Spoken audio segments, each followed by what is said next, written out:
Hey, Steve Stine from Guitar Zoom here. Thank you so much for joining me. Today we're going to be talking about the power of learning how to play what we call patterns or sequences, and you can call it either one of those things. But basically what it is taking a repetitive idea, maybe it's a lick that you like to play, and sometimes that lick is, with maybe a little bit of tweaking, it's capable of being able to move across the fretboard, be it, horizontally or vertically or whatever it might be. So it doesn't matter whether it's pentatonic or diatonic or in a particular key or position. You could do this anywhere. It just takes a little bit of thought process in trying to put it together. So let's take a look at an A minor pentatonic position first, and then we'll move into diatonic and talk about some things as well.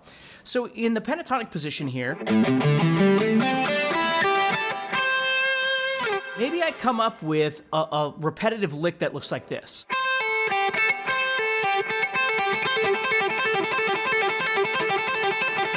And that's my lick, right?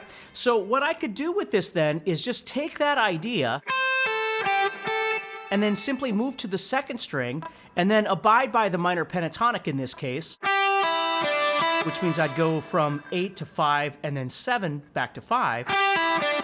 So I'm doing the same thing, but I'm doing it on the second and third strings instead of the first and second string. And then I could go to the third string and go from third to fourth.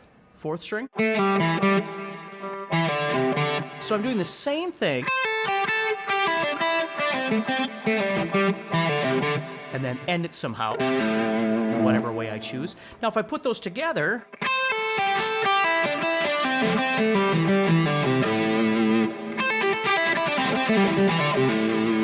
now it's up to you to decide how you want to approach this, which fingers you'd be using, whether or not you're picking everything, or maybe you're using some legato, hammer-ons, pull-offs, that sort of thing inside there. That's all up to you. And the other thing is that you don't have to play the entire sequence. Maybe you're just doing part of that to get from somewhere. Maybe I'm trying to get to the A here. That's what I want to do, is get there. So if I'm playing this, and I stop when I get there, or in that case, I'd go another one and then come back up to the A. Or maybe I don't even start on the first string. Maybe I start on the second string and just do that much of it. You could do anything you want, but patterns, again, or sequences, you can use those terms interchangeably for now, tend to add a lot of energy. They're really nice because they're longer and they add a little more, obviously, some movement across the fretboard, but orally, it sounds really nice when you're playing this because it's something that is recognizable because you hear that repetition, but then you hear it moving in sequence, which sounds really cool. It's not for everybody, and again, you don't have to play them as fast as humanly possible. You can play them however you like, but there's something to think about. So let's look at a couple more ideas pentatonically. Let's say I was doing something where I'm going to go that same idea there, but this time what I'm going to do is I'm going to add on a pull-off from the second string there. So I'm playing 8, 5, and then 8 back to the 5, and then a pull-off from 8 to 5. And again, I could make that into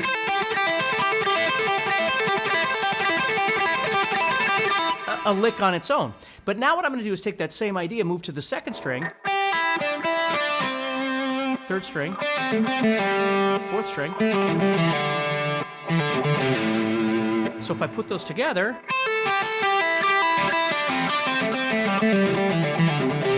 it sounds like that. And it sounds kind of cool because you're getting this double on the second string. Watch this.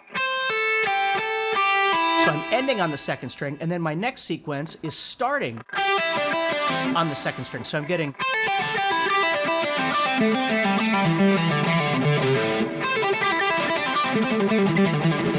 So it sounds really cool when you start learning how to do different things like that. It takes on a different face than it would if you were just playing some licks or playing like that, which all of that stuff is great. It just sounds a little bit different, so it's worth taking a look at this. Let's look at another one.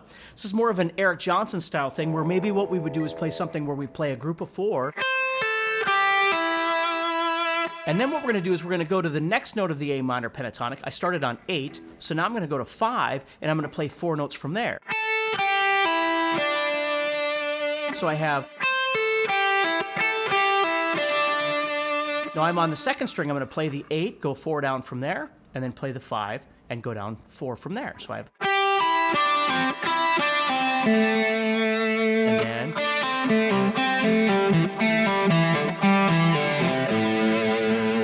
So if I put those together.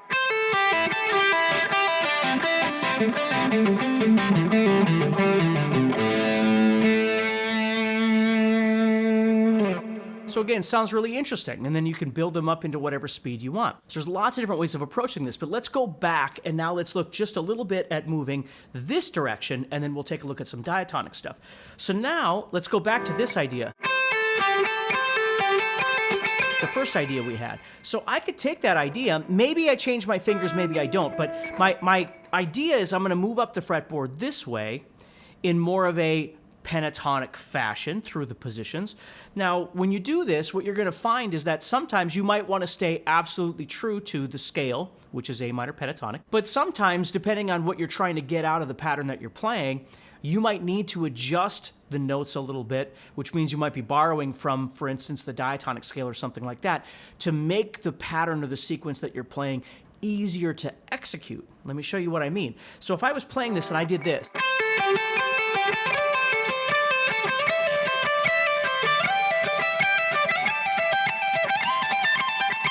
so what I'm doing is just taking this idea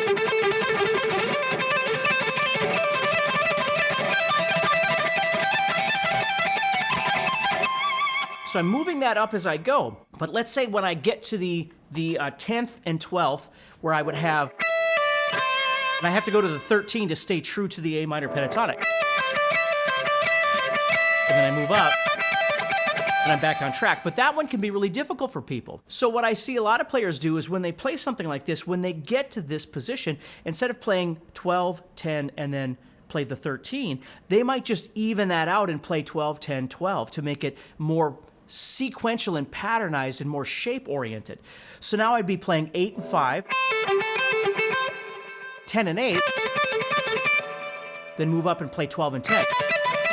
So I'm changing that note, I'm changing it for the betterment of the execution of the pattern that I'm doing, not just staying true to the A minor pentatonic. Now you have to be okay with that in your brain, right? When I was a little kid, I thought like it was taboo to, if you were playing in a particular key, you were never allowed to play any other note, or a particular scale, you were never supposed to do something outside that scale. And, you know, as I got older, I realized that that isn't really, it's hard to be creative if you never move out of these thought processes. But listen, it's entirely up to you. I'm just saying for the execution, you can see how that could work.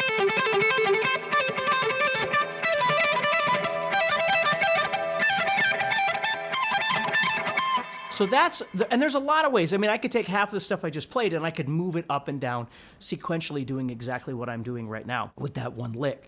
So again, looking for some different ideas like that. You could work on any of the ones that we're doing right now, or you could make up your own.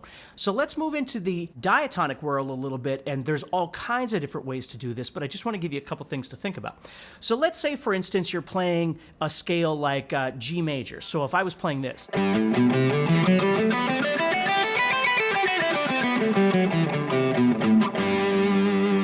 Now, some pretty logical ways that you'll see people create patterns or sequences with something like this. The very straightforward one would be something like this, where I play a group of 6 like that. So I'm playing 3, 5, 7, 3, 5, 7. And then from this string, I start all over again and play. Now again, I'm obeying the G major scale, so I'm playing 3, 5, 7, 4, 5, 7. Sorry, right there. So I have. And again, what you're getting is this repetition in the middle of this string right here. It's being played twice. It's playing at the end of this first sequence, at the beginning of the next one. So I get. It sounds kind of cool. Then I can keep going. Once I'm here, I can take and repeat there. So I'm getting. And it sounds really great going backwards as well. You might do. And what you're really doing is that group of 6, and then a group of 6 from that string, and a group of 6 from that string. So you get. It sounds kind of cool. Again, more of that energy that's being created by being able to do something like that, and it's creating that repetition in the middle of that string each time, right? So that's something that you could work on. Now, another way that you could approach something like this would be taking that scale, for instance, and maybe instead of just playing it all straight like that, you do something like this. So now what I'm doing is I'm playing up, getting to the 3rd fret there, and then I'm going backwards. And then I'm going up like I did before. So it's really kind of 2 little licks or 2 little ideas in one. And then once I get to this string, I do exactly the same thing. And then I get to the next string. Next string. Next string. Okay, so you get...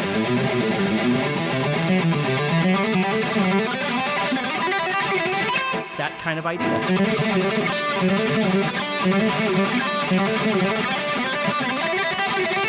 Okay, it sounds kind of cool. So there's a lot of different ways you can do this. One other one I want to show you real quick is maybe you're doing things where you're going like we did before. We went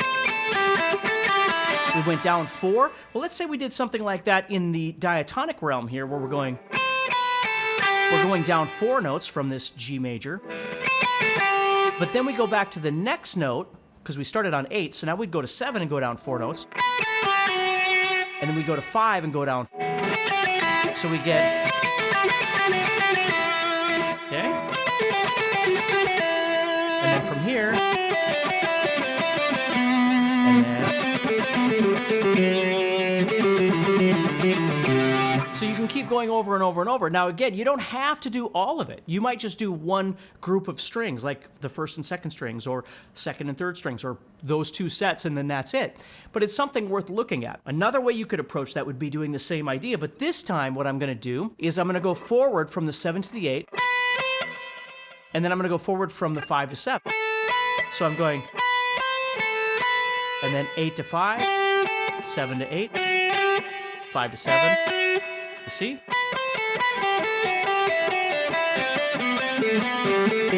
I'm just moving forward.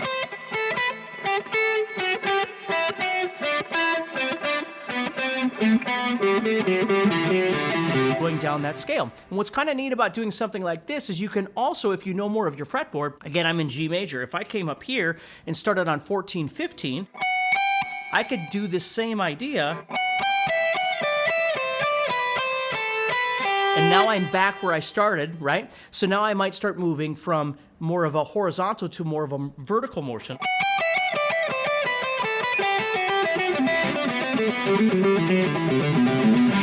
Down that way. But I wouldn't have had to have done that. If there's another avenue of motion that you like, maybe I'm up here and I'm coming down that one and I just stay there. Or at some point, I shift again.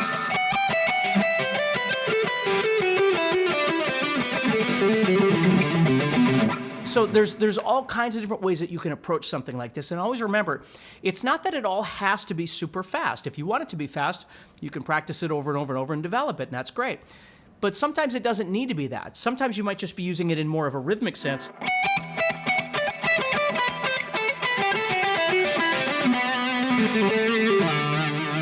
And use it in a different context. But there's just really great ways of being able to look at the fretboard. So with that in mind, let's do one more, okay? Again, we're in G. So this time what we're gonna do is I'm gonna start up here and I'm gonna do this. So I'm playing 12, 15, 14, 12. Now I wouldn't have to start here. I could have started here or here. It doesn't matter where it begins. But what I'm gonna be doing here is once I get done with it, I'm going to simply move down to the next note, which in this case would be the 10th fret right here. So I'm playing 12, 15, 14, 12, and then 10, 14, 12, 10. And then 8. So I'm playing 8, 12, 10, 8, 7. So again, I'm obeying the G major scale here. And then once I get here, look at it. I could be back on that sequencing idea, moving through here.